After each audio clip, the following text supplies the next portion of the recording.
more sexual abuse survivors are suing the Maine Catholic Diocese. A civil complaint details claims from 6 additional victims of abuse allegedly committed by Father Lawrence Sabatino from 1958 to 1967. Sabatino died in 1990. From 1955 until his death, he served in numerous parishes across Maine, including Millinocket, Brewer, Pittsfield, and Brownville. The survivors join Ann Allen, who was the first to file a suit against Sabatino in December. These lawsuits now total 20 against the diocese by law firm Berman and Simmons.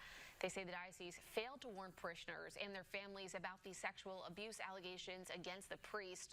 Survivors are speaking out now to ensure it doesn't happen again.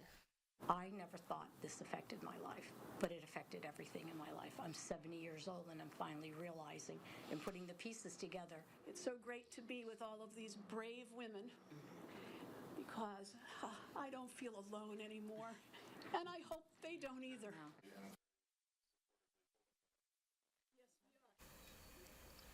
The statute of limitations on older abuse cases in Maine were lifted in 2021.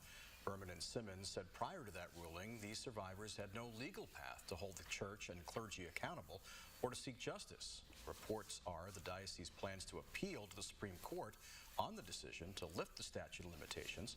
Our media partner, WMTW, reached out to the diocese for comment but got no response.